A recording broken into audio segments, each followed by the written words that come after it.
제23장 그리스도의 의를 옷 입음. 복음에는 하나님의 의가 나타나서 믿음으로 믿음에 이르게 하나니 기록된 바 오직 의인은 믿음으로 말미암아 살리라 함과 같으니라. 로마서 1장 17절. 우리는 지금까지 16절과 17절 말씀을 생각해 오면서 복음을 부끄러워하지 않는 바울의 이유 5가지를 알았습니다. 곧 복음은 좋은 소식이기 때문에 부끄러워하지 않습니다. 복음은 구원 문제를 해결합니다. 복음은 하나님 자신의 메시지입니다. 복음은 능력이 있는 것입니다. 그렇기 때문에 복음을 부끄러워하지 않습니다. 이 유효하고 효력적인 메시지는 모든 사람들, 유대인과 헬라인 모두에게 해당되는 복음입니다. 5가지 이유를 생각해 보았으니 이제 사도가 복음을 부끄러워하지 않는 이유로 말하는 6번째 이유를 생각해 보기로 합시다. 그것이 17절에서 나오고 있습니다. 복음 안에 하나님의 구원을 주시는 능력이 나타났다는 것이 바로 그 6번째 이유입니다. 그는 말합니다. 왜냐하면 우리 개역 성경에는 나타나 있지 않지만 원어에는 이 이유 접속사가 나타나고 있습니다. 왜냐하면 복음에는 하나님의 의가 나타나서 믿음으로 믿음에 이르게 하나니 이 나타났다는 말이 매우 중요합니다. 그 말은 초석과 같은 말입니다. 어떤 의미에서 기독교 신앙에 관해서 가장 중요한 어휘들 중 하나입니다. 나타남, 계시. 나타남을 떠나서는 전혀 기독교가 있을 수 없습니다. 오늘날 기독교회가 이러한 모양을 띠고 있는 것은 사람들이 계시를 망각했기 때문입니다. 그 대신 철학을 그 자리에 놓았습니다. 사람들은 하나님을 발견해내려고 애를 써왔습니다.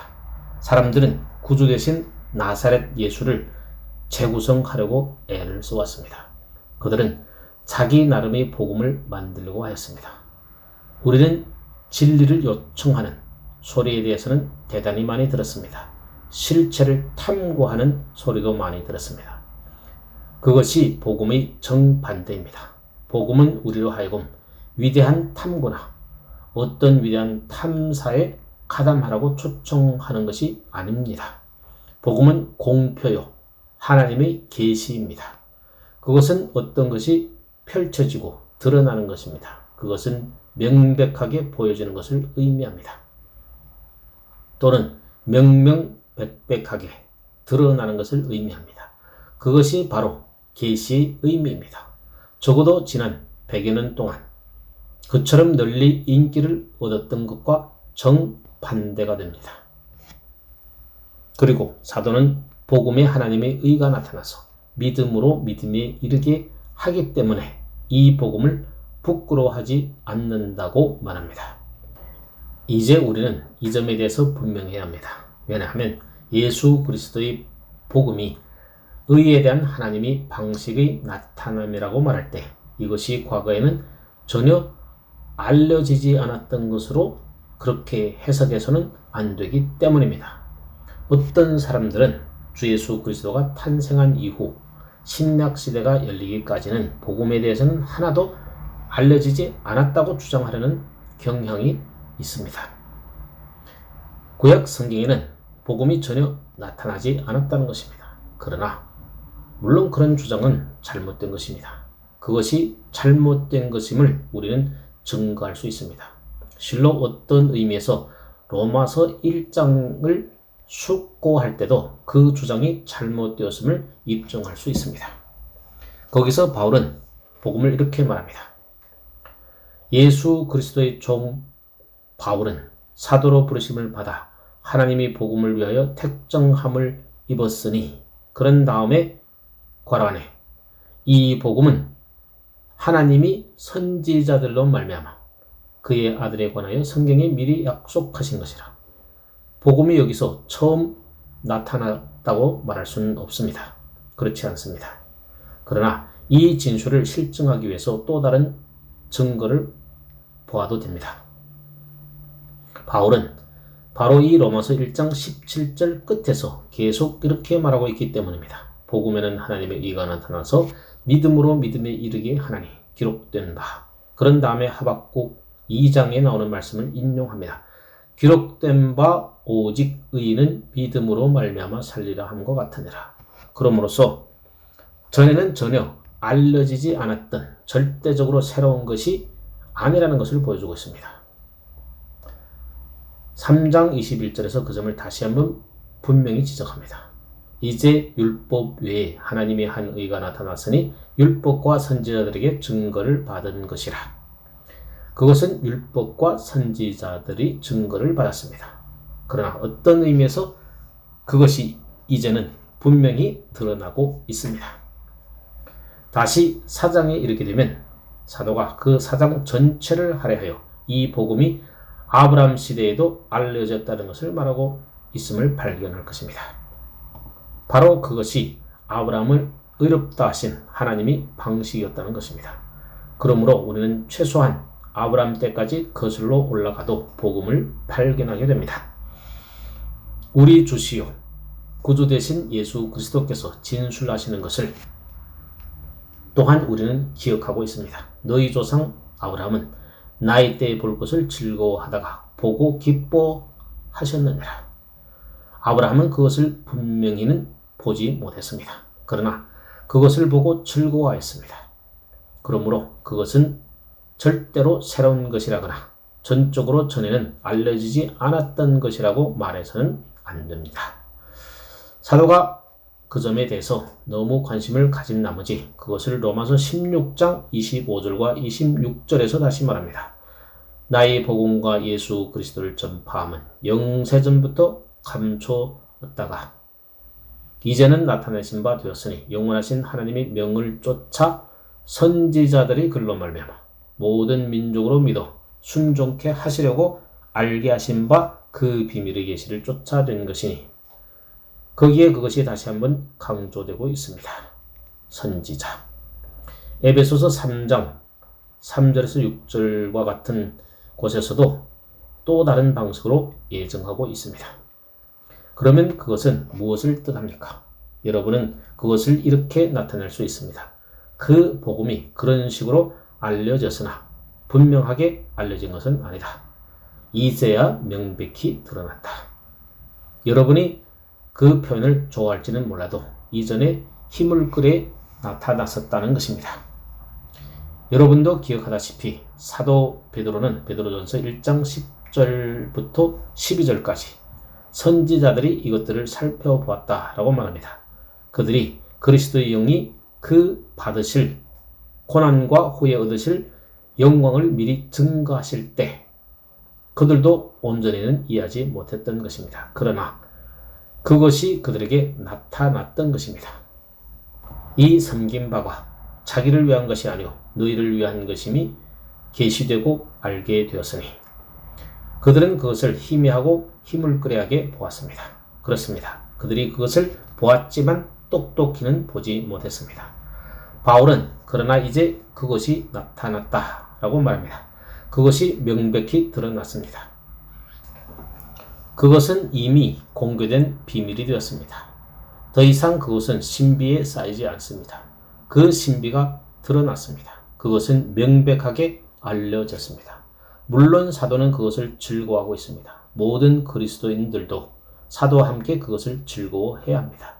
제가 볼 때 중요하면서도 강조할 필요가 있는 이 나타났다, 계시되었다 라는 말에 대해 할 말이 딱 하나가 더 있습니다.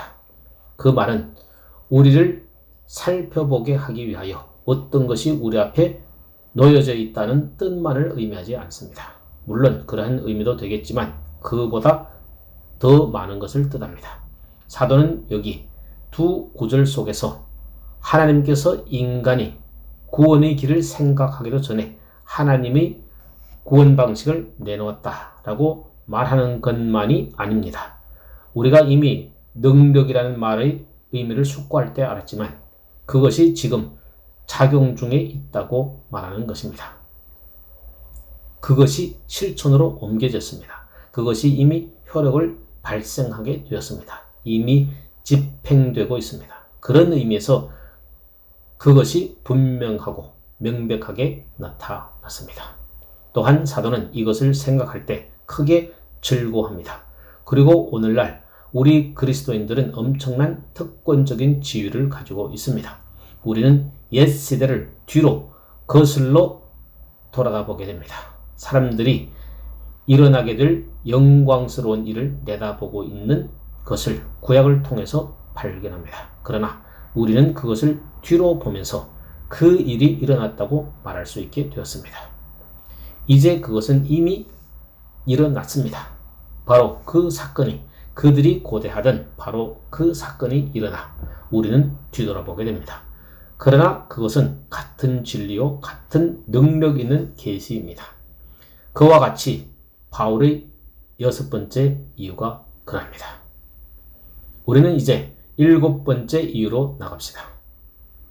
복음을 부끄러워하지 않는 7번째 이유는 계시 내용입니다. 이 내용은 무엇입니까? 그것은 하나님의 의입니다. 복음에는 하나님의 의가 나타나서 많은 방면에서 이 표현은 서신 전체를 이해하는 열쇠와 같은 표현입니다. 분명히 두 구절을 푸는 열쇠와 같은 표현이기도 합니다. 제가 말씀드렸듯이 사도의 전체 논증, 곧 이 서신을 줄곧 관통하여 흐르는 사도의 논증을 이해하는 데 있어서 열쇠와 같은 표현이기도 합니다. 실로 사도의 다른 서신들에서 행하는 그의 논증을 이해하는 데에도 열쇠 작용을 합니다. 어떤 의미에서 그것은 기독교 신앙을 푸는 열쇠요, 기독교 메시지 핵심입니다. 그리고 우리는 이 표현을 다룰 때마다 반드시 마틴 루터가 진정한 그리스도인이 되게 된 경우를 생각하게 됩니다. 그가 바로 이 표현을 이행하게 되었을 때 참된 그리스도인이 되었던 것입니다. 그 억구는 실로 프로테스탄트 종교 계획을 산출했던 억구이기도 합니다. 그러니 어떤 의미에서 우리는 이렇게 말할 수 있습니다. 우리 프로테스탄트들이 이 로마서 1장 17절을 진정으로 이해하지 못한다면 프로테스탄트라는 명칭을 사용할 자격이 없다고 말입니다. 실로 그렇게 되면 우리가 정말 그리스도인인지 의문스럽기조차 합니다. 성경 전체에서 이 17절처럼 더 사화를 좌우하는 구절은 없습니다. 그러면 하나님의 의라고 말할 때 바울은 무엇을 뜻합니까? 왜냐하면 복음에는 하나님의 의가 나타나서 그 질문에 답변하기 위하여 먼저 부정적인 국면부터 시작해 봅시다. 이 표현은 하나님의 인격의 속성으로서의 의를 뜻하지 않습니다. 하나님이 성품에 속한 의를 뜻하지 않는다는 말입니다. 때로 하나님의 의라는 표현이 그런 식으로 사용되기도 합니다. 여러분이 하나님의 속성들을 생각할 때 의의 속성도 포함시켜야 합니다.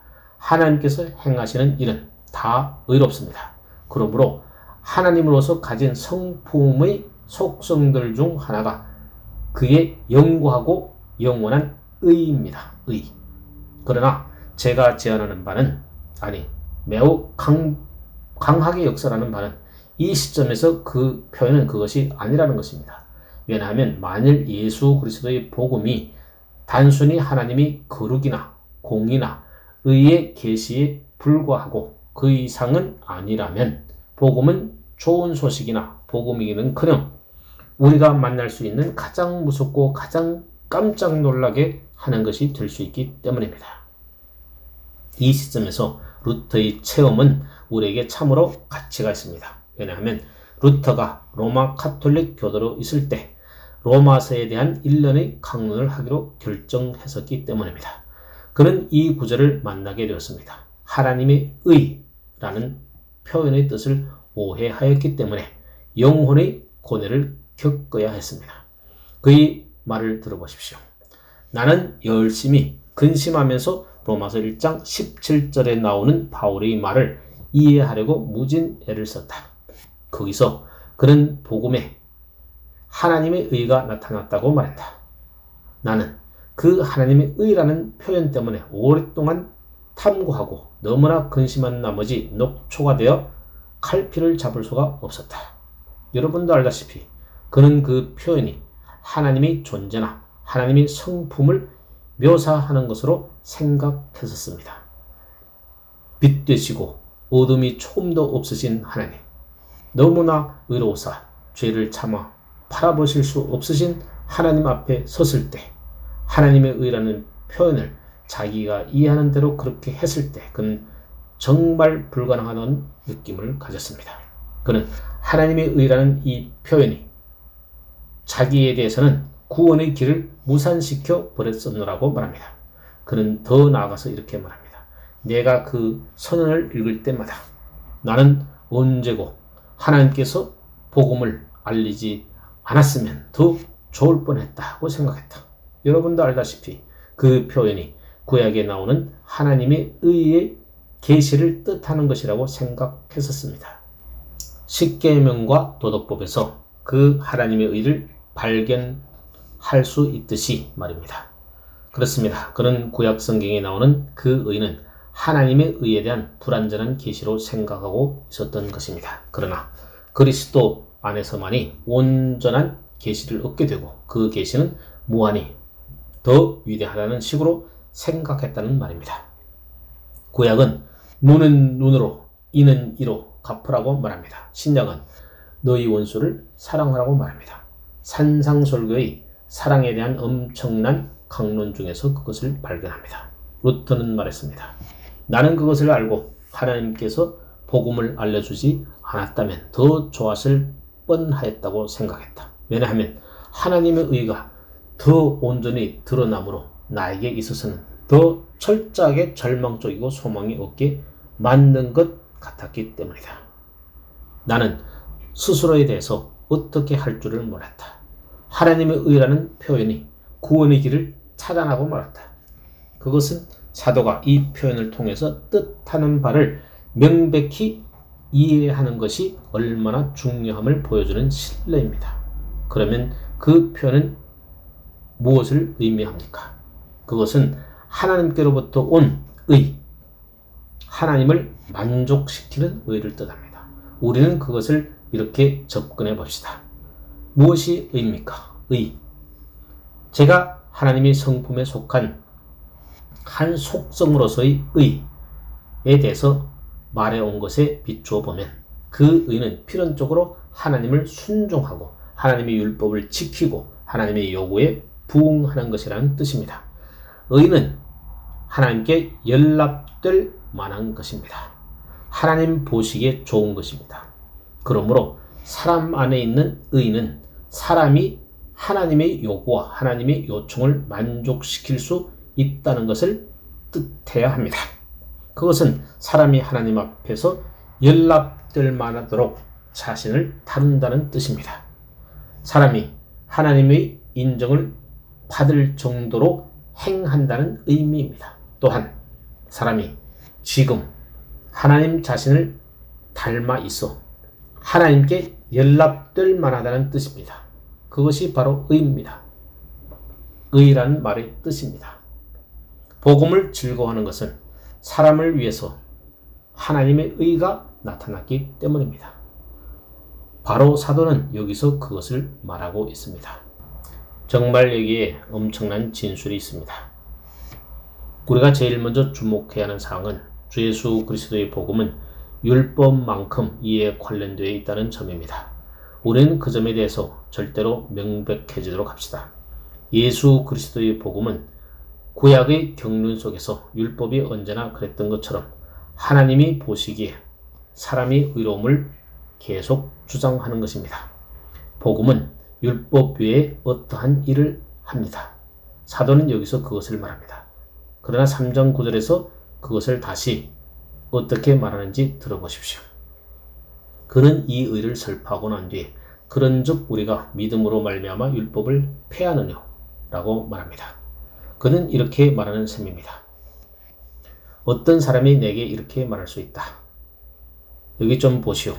당신은 율법 외에 율법을 떠나서 하나님이 한 의를 전하고 있다고 우리에게 방금 말했소. 그러면 당신은 율법을 폐하는 거요. 당신은 율법이 소용없고 쓸데없다는 뜻으로 말하고 있는 거요. 믿음을 통해서 율법을 기각시켜 버리고 있는 거예요. 바울은 그럴 수 없느니라, 도리어 율법을 굳게 세우느니라 라고 대답합니다. 그러니 마치 복음이 말하자면 율법을 창문 밖으로 집어 던지는 것처럼 복음과 율법을 대치시키지 않도록 조심해야 합니다. 절대로 그렇지 않습니다. 복음은 율법을 세웁니다. 여러분은 이 점의 중요성을 아십니까? 만일 우리가 이 점에 대해서 명백하지 않으면 예수 그리스도의 복음이 무엇에 관한 것인지 몰라서 그릇된 개념을 가지게 될 것입니다. 예수 그리스도의 복음이 어떠한 일을 하려고 주어졌습니까? 그것이 성취하려는 것이 무엇입니까? 예수 그리스도의 복음이 단순하게 나에게 사죄를 주고 지옥에 가지 않도록 나를 건져주는 일만 하는 것입니까? 예수 그리스도의 복음은 단순하게 나를 행복하게 만들고 어떤 난제들이 혹은 또 고통들이나 염려들을 삶 속에서 없애버리거나 또는 나를 끌어 잡아당기는 어떤 일에 대하여 상당량의 도움을 주기 위해서 계획된 것입니까? 물론 그 모든 것이 다 포함된다는 것을 하나님께 감사드립니다. 그러나 복음의 진정한 목적은 그것이 아닙니다. 주 예수 그리스도께서 바로 그것 때문에 오신 것은 아닙니다. 기독교의 구원 방식의 참된 의도와 목적은 그것이 아닙니다. 그러면 그것이 무엇입니까? 예, 여기 우리를 위해서 그것이 진술되어 있습니다. 기독교 복음의 궁극적인 목적과 목표는 욥이 오래전에 던진 질문에 대답하는 것입니다. 사람이 어찌 하나님께 의로우랴? 복음이 바로 그 질문에 대한 해답을 만족시키러 왔습니다. 복음의 임무는 우리로 하여금 하나님 보시기에 의롭게 되고 우리가 하나님께 연락되고 우리가 하나님의 면전에 설 수 있게 하는 데 있습니다. 물론 위로의 느낌을 가질 수도 있고 기이한 체험을 할 수도 있으며 삶 속에서 위대한 변화를 겪을 수도 있습니다. 그러나 제가 말씀드립니다만 여러분으로 하여금 지금과 심판날에 하나님 앞에 설 수 있도록 하는 것을 가지지 못했으면 그리스도인이 아닐 뿐더러 복음을 이해한 적이 없다는 뜻입니다. 복음의 중추적인 목적은 그러합니다. 사람으로 하여금 하나님과 함께 의롭게 되며 우리가 하나님의 면전에 의를 가지고 설 수 있게 하는 것입니다. 이 점을 아무리 강조한다 할지라도 지나칠 수 없습니다. 제가 볼 때 언제나 교회와 복음 전도가 직면하는 위험들 가운데 하나는 바로 이 점을 차감하지 못하는 데 있다고 생각합니다. 그 결과 거짓된 복음을 전하게 될 뿐만 아니라 피상적인 가짜 회심을 하게 됩니다.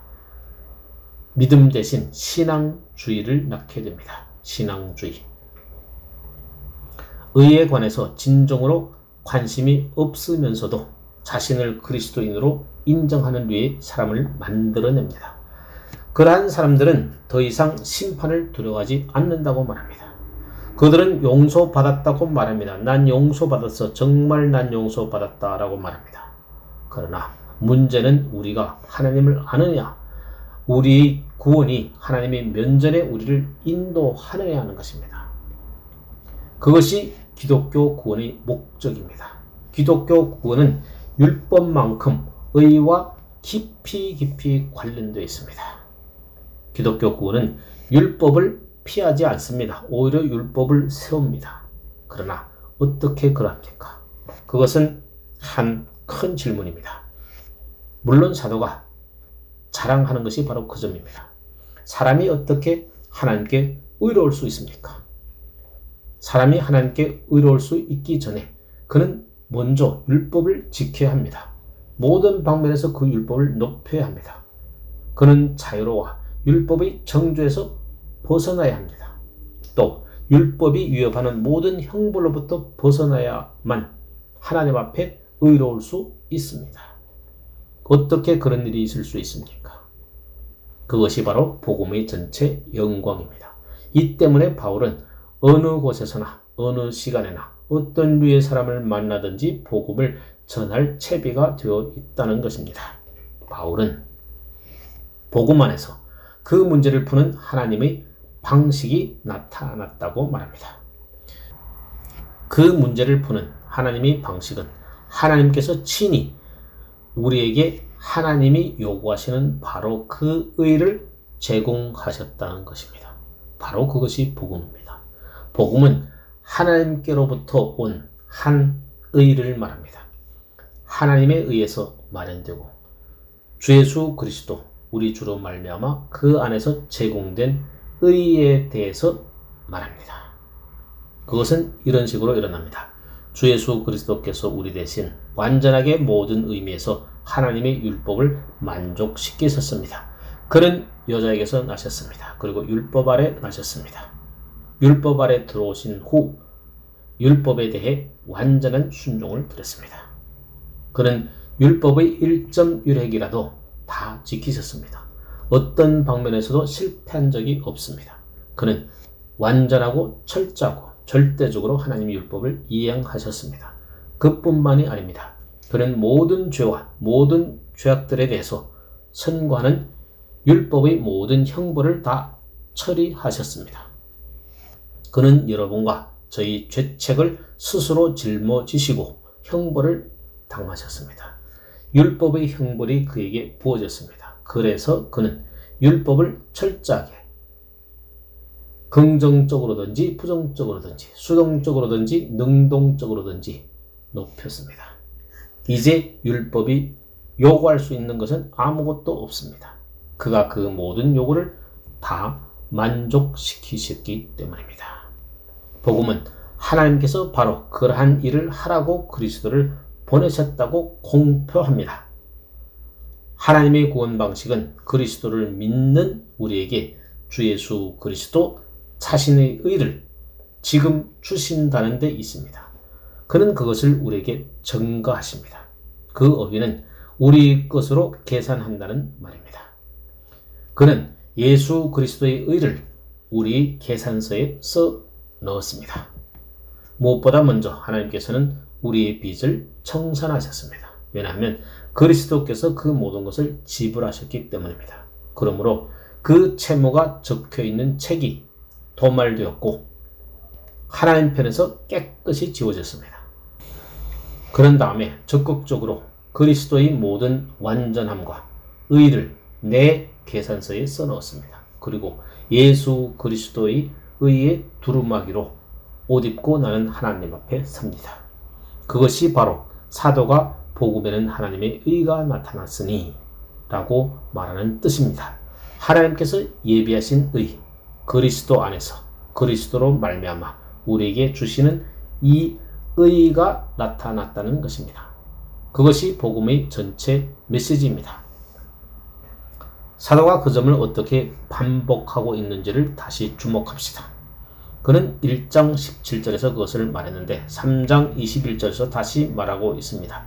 20절에서 그는 그러므로 율법의 행위로 그의 앞에 의롭다 하심을 얻을 육체가 없나니 율법으로는 죄를 깨달음이니라. 그러나 이제는 율법 외에 하나님의 한 의가 나타났으니 율법과 별도라는 뜻으로 율법 외에라는 말을 썼습니다. 율법과 선지자들에게 증거를 받은 것이라. 곧 예수 그리스도를 믿음으로 말미암아 모든 믿는 자에게 미치는 하나님의 의인이 차별이 없느니라. 그러나 아마 이 진리에 대한 가장 분명한 진술은 빌립보서 3장 9절에 나오는 진술일 것입니다.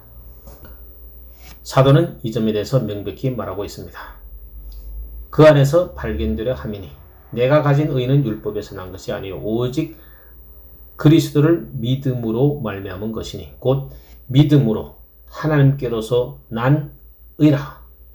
바로 그 점이 아주 명백히 밝혀져 있지 않습니까?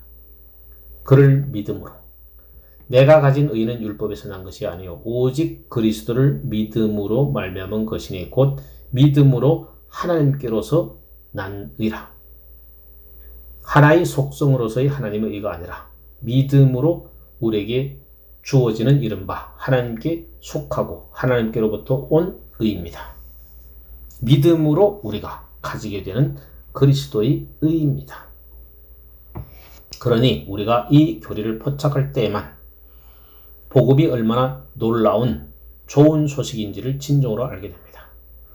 영원한 의와 공의를 가지신 하나님이 계십니다. 또 우리들은 죄 가운데 있었습니다. 어떻게 사람이 하나님께 의로울 수 있습니까? 누가 타는 불을 참아낼 수 있습니까? 영원한 빛이여, 주의 탐주하는 시선 앞에 설 때 영혼이 얼마나 깨끗해야 하나요? 영혼이 움츠러들지 않고 고요한 기쁨으로 살아서 주를 우러러 볼 수 있으리다. 그것이 바로 복음입니다. 그것만이 오직 유일한 해답이요, 오직 유일한 길입니다. 예수, 주의 피와 의, 그것은 내 모든 아름다움과 영광스러운 의복일세. 우리가 예수 그리스도의 의로 옷 입을 때만이 하나님이 면전에 설 수 있습니다. 복음은 하나님이 구원 방식이 그러하다고 공표합니다. 하나님께서 친히 우리에게 주신 이 의는 우리가 하나님 앞에서 의롭게 되는 길입니다. 그것이 구원입니다. 그것이 구원의 핵심입니다. 바로 그것이 구원의 중심입니다. 구원의 핵심은 여러분의 느낌이나 저희 느낌이나 또는 이러저러한 체험이 아닙니다. 하나님께서 친히 아무것도 요구하지 아니하고 값없이 우리에게 주신 이 엄청난 것, 돈도 없이 값도 없이 주신 바로 그것입니다. 사도가 이 복음을 부끄러워하지 않는다고 말하는 것은 놀라운 일이 아닙니다. 그것은 바로 복음을 부끄러워하지 않는 사도의 7번째 이유입니다. 그러나 우리는 더 나아가서 8번째 이유도 숙고해 봅시다. 사도가 제시하는 8번째 이유는 복음은 이 의가 우리의 것이 되는 방식을 보여준다는 데 있습니다. 어떻게 이 의가 실제로 개인인 나에게 오게 됩니까? 그의 대답인즉 그것이 믿음으로 믿음에 이르는 길을 통해서 온다는 것입니다. 여러분은 이 말의 중요성을 주목해야 합니다. 사도는 이 두 구절의 공간 속에서 4번이나 이 믿음의 개념을 언급합니다.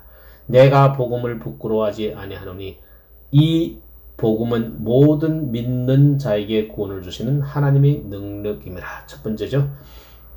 첫째는 유대인에게요 또한 헬라인에게로다. 복음에는 하나님의 의가 나타나서 믿음으로 두 번째 경우입니다. 믿음에 이르게 하나니 세 번째. 기록된 바 오직 의는 믿음으로 말미암아 살리라 함과 같으니라. 네 번째 경우죠. 그러므로 분명히 말해서 이 믿음의 개념은 정말로 중요한 개념입니다. 믿음은 무엇입니까? 사도가 믿음이라 할 때 무엇을 뜻하고 했습니까? 다시 저는 말씀드립니다. 믿음에 대해서 명확하지 못하면, 믿음이 정확히 무엇을 뜻하는지 알지 못하면 로마서를 이해할 수 없다고 할 수 있습니다. 믿음이 무엇을 의미하는지, 그것이 그렇게 나타나 보이는 것처럼 간단한 것은 아닙니다. 이 믿음의 범주는 흔히 오해를 샀었고, 어떤 사람들은 바울이 바로 이 시점에서 가르치는 것을 부정하는 방식으로 믿음을 이해하기도 했습니다. 그러면 믿음은 무엇입니까? 다시 우리는 부정적인 요점들로부터 생각해 보아야 합니다. 믿음은 모든 사람들에게 있는 것이 아닙니다. 그것은 전체 인류가 다 지니고 있는 어떤 주관적인 소유가 아닙니다. 흔히 그런 식으로 말하고들 있습니다. 여러분은 여러 번 그러한 설명을 대했을 것입니다. 저도 그와 같이 표현되는 것을 들은 적이 여러 번 있습니다. 사람들은 이렇게 말하죠. 이 구원의 전체 문제는 매우 간단하다. 어느 사람도 믿음의 개념 때문에 넘어져서는 안 된다. 아니, 여러분의 삶 전체가 믿음의 삶이다. 버스를 타고 밤에 집으로 돌아갈 때 즉시 믿음을 행사하고 있는 것이다. 운전수를 믿고 길을 운전해가는 다른 차들이 운전수들을 믿는 것이다. 또는 여러분이 기차를 타고도 물론 마찬가지다. 기차 좌석에 앉았을 때 벌써 믿음을 행사하고 있는 것이다. 그 기관사를 믿고 브레이크를 믿는 것이다. 삶 전체가 믿음으로 행해지는 것이다. 빵과 버터를 먹을 때도 마찬가지다. 빵을 믿고 또 빵을 배달해주는 사람을 믿는 것이다. 제가 볼 때 그것은 철저하고 완전하게 잘못되었을 뿐만 아니라 참으로 우스꽝스럽기 짝이 없습니다. 신약 성경이 말하는 그 믿음은 그런 것이 아닙니다. 실로 그런 것이 믿음이라고 저는 인정할 수 없습니다. 여러분이 기차를 탈 때 그 기차 기관사를 믿는 믿음을 행사하고 있는 것이 아닙니다. 여러분은 다만 수학적 확률 법칙이라고 불리는 것을 실행하고 있을 따름입니다. 그것은 무슨 뜻입니까? 여러분은 아주 의식적으로 여러분 자신에게 이렇게 말하고 있다는 뜻입니다. 그렇지. 수천 수백만의 사람들이 매일 같은 일을 하고 있고 모든 일은 잘 되어간다. 사람들이 정상적으로 그렇게 여행하고 있지. 나도 역시 정상적으로 여행할 거야. 여러분은 전혀 생각조차 않습니다. 또는 여러분이 어떤 이유를 말하기 시작한다면 그런 식으로 말해야 할 것입니다. 수학적인 확률의 법칙입니다. 어떤 일이 잘못되어 나갈 확률은 100만 분의 1입니다. 또는 그 수치가 어떠하든지 그런 식으로 표현하는 것을 말합니다. 여러분은 어떤 일반적인 가정 위에서 행동하고 있는 것입니다. 그것은 믿음이 아닙니다. 믿음은 언제나 이지적인 것이고 믿음은 믿음이 행해지는 것이 무엇인지를 알기 때문입니다. 믿음은 무의식적이거나 또는 희미한 무엇이 아닙니다. 그것은 거대한 행동입니다. 우리는 이미 그 믿음을 믿음의 순종으로 규정한 바 있습니다. 정말 그런 확률과 같은 식으로 믿음을 말하지는 마십시오. 믿음이란 그저 어떤 가정 위에서 행동하는 것이나 모든 것이 의례 잘 되겠지라고 여기는 것이 아닙니다. 이때도 모든 것이 잘 되겠지.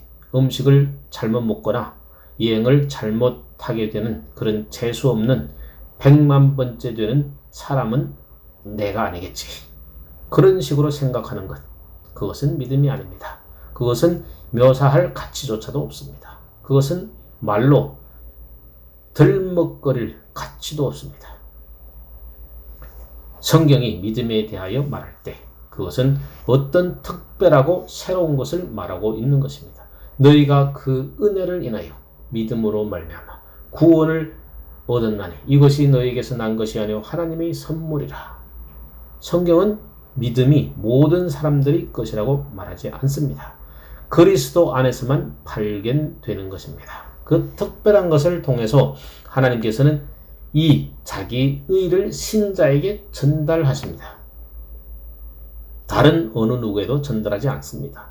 믿음은 고유하고 특별한 성질로서 그리스도의 사람들에게만 속한 것입니다. 자, 바로 그 점이 믿음으로 믿음에 이르게 하나니라는 이 진술과 관련하여 지적해야 하는 첫 번째 요점입니다. 우리가 지적해야 하는 두 번째 요점은 이러합니다. 이 시점에서 더 잘 번역한다면 이렇게 하면 될 것입니다. 복음에는 믿음으로 믿음에 이르게 함을 통해서 나타내진 하나님의 의가 있다. 좀 더 낮게 번역한다면 이렇게도 할 수 있습니다. 왜냐하면 복음에는 믿음으로 믿음에 이르게 함으로 말미암은 하나님의 의가 나타났다. 자, 잠시만 기다려 주십시오. 믿음으로라는 이 표현에 대해서 우리가 명확히 알아봅시다.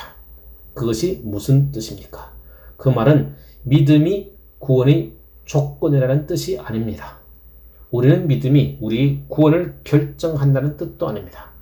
또 믿음이 우리가 구원받을 조건으로 요구되는 것이라는 뜻도 아닙니다. 둘째로 하나님께서 우리에게 하시는 더 가벼운 요구와 같은 종류의 믿음이라는 뜻도 아닙니다. 제가 더 가볍다는 말을 하는 것은 율법보다 더 가볍다는 것을 뜻하고 있습니다. 그런 식으로 믿음을 나타낸 적이 얼마나 흔합니까? 사람들은 말합니다. 우리는 얼마나 놀라운 특권을 받았는가? 지금 우리가 살아가고 있다는 것은 얼마나 놀라운 것인가? 옛 경륜날에서 하나님께서는 사람들에게 율법을 요구하셨다. 하나님께서는 그들에게 이것저것 지키라. 그래하면 그것이 너희를 구원하리라 라고 말씀하셨다. 너희는 그것을 지켜야 한다. 그렇지 않으면 너희는 구원받지 못할 것이다. 그런 식으로 하나님께서 말씀하셨다. 그들은 율법의 요구를 받았다. 그러나 지금은 그렇지 않다. 지금은 새로운 경륜의 시대이다. 하나님께서는 더 이상 율법에 대해서 말씀하지 아니하신다. 다만 내 아들을 믿겠는가? 내 아들을 믿을 것인가? 믿지 않을 것인가? 율법을 지키는 것보다 얼마나 더 쉬운가? 율법을 지키는 것보다 그리스도를 믿는 것이 얼마나 더 쉬운가? 그런 식으로 그들은 말합니다. 그래서 그들은 믿음을 옛 율법보다 더 쉽고 단순한 새 율법과 같은 것이라고 생각합니다. 그러나 여러분은 이미 의라는 말을 숙고하면서 보았듯이 그것은 절대 불가능하다는 것을 알았습니다. 왜냐하면 그러한 입장은 율법이 완전히 다 없어졌다는 개념을 기초로 한 것이기 때문입니다. 또한 그 입장은 복음이 구원을 얻기에 더 쉬운 방식을 우리에게 제공함으로써 율법을 폐했다는 개념을 기초하고 있기 때문에 전적으로 안 되는 소리입니다. 하나님께서 마치 이렇게 말씀하신 것 같은 식으로 생각하는 것에 지나지 않습니다. 이것은 결국 어려웠다. 그것에 대해서는 모든 것을 다 잊어버려라. 내 아들을 믿겠는가 믿지 않겠는가? 믿으면 좋다. 하늘나라에 쉽게 미끄러져 들어갈 것이다. 하나님께서 그렇게 말씀하지 아니하셨습니다. 믿음으로라는 의미는 그런 것이 아닙니다. 그러면 무엇입니까? 사도는 믿음으로라는 말을 사용할 때마다 같은 의미로 사용합니다. 그는 언제나 율법주의적인 모든 것을 반대하는 것으로 믿음을 표현합니다. 그렇다고 해서 율법의 반대는 아닙니다. 율법주의적인 모든 것의 반대라는 것입니다. 바울이 빌립보서 3장에서 자신에 관해서 말하는 것을 생각해 보십시오. 그는 전에 율법의 요구의 입장에서 볼 때 온전하고 흠이 없다고 생각했었느라고 말합니다. 그것이 바로 율법주의적인 것입니다. 율법을 지킴으로써 자신을 의롭게 하였다고 생각하는 것이 바로 율법주의적인 생각입니다. 그런데 믿음은 그 정반대입니다. 믿음은 사람 안에 있는 어떤 공로적인 모든 것과 상충됩니다. 믿음은 내 공로면 충분하다고 말하도록 하는 사람 속에 있는 모든 성향을 부정하고 기각합니다. 사실 참된 믿음의 가치를 밝히려면 자기에게 가치가 있다고 생각되는 모든 것을 다 배제시켜야 합니다. 그래서 만일 여러분이 믿음이라고 부르는 것이 여러분의 삶 속에서 여러분이 생각하고 있는 이른바 모든 자신의 가치의식을 다 몰아내지 못했다면 믿음을 가진 것이 아닙니다. 그러나 저는 그것을 이와 같이 표현하고 싶습니다. 주 예수 그리스도를 믿는 우리의 믿음은 우리 자신의 의가 아닙니다. 우리의 믿음이 우리의 의를 구성하는 것이 아닙니다. 믿음은 단순히 우리의 의를 구성하는 도구에 불과합니다. 다시 그것을 이렇게 나타냅니다. 우리의 믿음이 우리를 의롭다 하지 않습니다. 만일 그런 식으로 말하기 시작한다면 믿음을 공로로 돌려버리는 것이 됩니다. 나는 내 믿음 때문에 의롭다함을 얻었다. 날 의롭다 한 것은 내 믿음이다. 그렇게 하면 즉시 여러분은 자랑할 것을 가지게 됩니다. 다른 사람은 믿음을 가지지 못했는데 나는 믿음을 가졌다. 내 믿음이 나를 구원했다. 그런 식으로 말하게 된다는 말입니다. 즉각적으로 여러분은 로마서 1장 17절과 상충되고 있는 셈입니다. 우리의 믿음은 우리를 의롭다함을 얻게 하지 못합니다. 우리를 의롭다 하심을 얻게 하는 것은 예수 그리스도의 의입니다. 다른 어떤 것도 그렇게 하지 못합니다. 예수, 주의 피와 의, 그것은 내 아름다움과 내 영광스러운 의복일세. 내 믿음이 그렇게 한 것은 아닙니다. 5. 하나님께서 믿음을 공로로 돌리지 못하도록 우리를 붙잡아 주시기를 간절히 바랍나이다.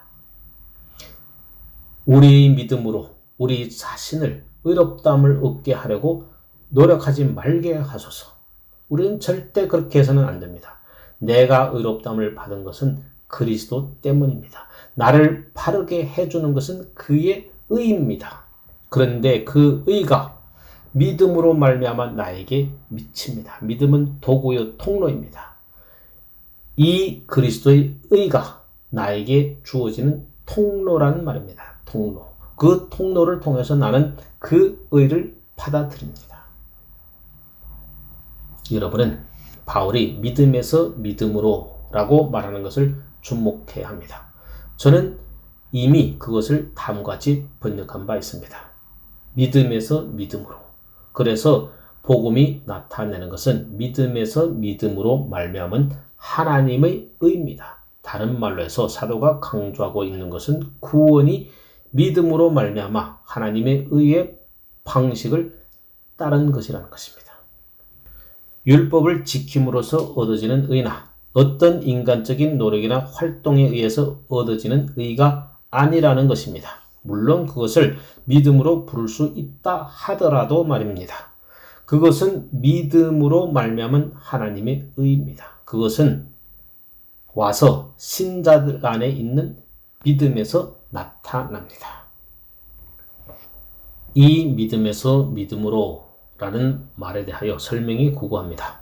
어떤 사람들은 구약의 믿음에서 신약의 믿음으로 라는 뜻으로 말했습니다. 또 어떤 사람들은 약한 믿음에서 강한 믿음으로 라는 뜻으로 설명했습니다. 이 모든 것들은 아주 옳습니다. 어떤 사람들은 단순히 그것이 오직 믿음으로 말미암아서임을 강조하는 강한 진술을 뜻하는 것이라고 말하기도 합니다. 마치 죽음에서 죽음으로 또는 삶에서 삶으로 라는 표현들과 같다는 것입니다. 그와 같이 바울은 여기서 믿음에서 믿음으로 라는 말을 통하여 단순히 믿음 하나만을 강조하고 뜻하고 있다는 것입니다. 그러나 제 생각에는 그것을 다르게 생각하는 것이 좋을 듯합니다. 그가 말하고 있는 것은 믿음으로 말미암아 하나님의 의가 우리의 믿음에 나타내진다는 것입니다. 그것을 아는 것은 믿음을 가진 사람만이 가능합니다. 그런 사람만이 그것을 받아들이고 그것을 자랑하고 즐거워합니다. 다시 에베소서 2장 8절의 말씀을 반복합니다. 너희가 그 은혜를 인하여 믿음으로 말미암아 구원을 얻었나니 이것이 너희에게서 난 것이 아니요 하나님의 선물이라. 육에 속한 사람은 하나님의 성령의 일을 받지 아니하나니 저에게는 미련하게 보임이요 또 깨닫지도 못하나니. 우리가 세상의 영을 받지 아니하고 오직 하나님께로 온 영을 받았으니 이는 우리로 하여금 하나님께서 우리에게 은혜로 주신 것들을 알게 하려 하심이라. 고린도전서 2장 12절 14절. 다시 주 예수 그리스도의 말씀을 들어보십시오. 그때 예수께서 대답하여 가라사대 천지의 주제이신 아버지여 이것을 지혜롭고 슬기 있는 자들에게는 숨기시고 어린 아이들에게는 나타내심을 감사하나이다. 옳소이다. 이렇게 된 것이 아버지의 뜻이니이다. 마태복음 11장 25절에서 26절. 그렇습니다.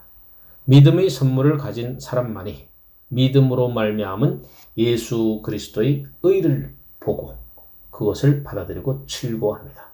그런 사람은 그것만을 즐거워합니다. 끝으로 사도는 계속해서 이 모든 것은 사실상 새로운 어떤 것이 아니라고 말합니다. 기록된 바, 오직 의인은 믿음으로 말미암아 살리라 함과 같으니라. 그 얼마나 중요한 진술입니까? 그 억구는 마틴 루터를 해방시킨 놀라운 억구였습니다. 그 자신이 우리에게 그것을 말합니다.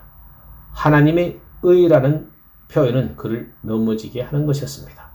그는 그것을 하나님의 의에 대한 추상적인 개념이라고 불렀습니다. 그는 그것을 도저히 이해할 수 없었습니다.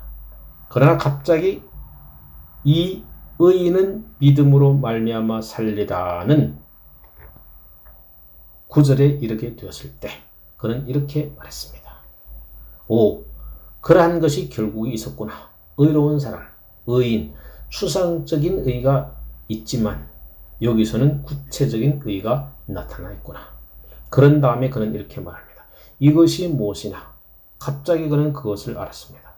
율법과 믿음 사이 온전한 차이가 그것임을 알았습니다. 그는 율법에 따라서 의를 이루려고 노력해 왔었습니다. 그러나 거기에는 자기를 절대적으로 넘어지게 하는 거침돌이 있었습니다. 이 하나님의 의입니다. 그러나 이제 그는 알기 시작했습니다. 어떻게 이 사람들이 의로웠는가? 그것은 믿음으로 말미암은 의구나. 그러니 그 하나님의 의라는 말은 하나님의 속성을 뜻하는 것이 아니구나. 그것은 하나님께서 주신 의구나. 하나님께서 믿음을 향하여 주신 의라는 것입니다. 루터의 전체 생활은 혁명적으로 변화되었습니다. 그는 추상적이고 구체적인 것을 동시에 다 알게 되었습니다. 그는 이렇게 그것을 나타냅니다. 내가 그 차이를 알았을 때, 곧 율법과 복음이 별개라는 것을 알게 되었을 때 나는 벽을 허물었다. 그는 자기를 더 이상 가지 못하게 붙잡았던 장벽을 허물고 뚫고 지나갔습니다. 그런 다음에 그는 계속해서 말합니다. 내가 이전에 하나님의 의라는 표현을 미워한 것만큼 이제는 그 표현을 가장 사랑하고 위안을 주는 말씀으로 여기기 시작했다. 그래서 바울의 이 표현은 정말 내게 있어서는 낙원으로 들어가는 문과 같이 되었다. 그것은 놀라운 깨달음입니다. 얼마나 놀라운 변화입니까? 비참하고 곤고하고 불행한 수도사, 금식도 하고 땀도 흘리고 기도도 많이 하면서 그러한 것들을 다 해보았지만 더욱더 실패를 의식했던 사람, 그 사람이 그 비참하고 곤고하고 불행한 사람으로부터 종교 개혁의 선봉장이 되었습니다.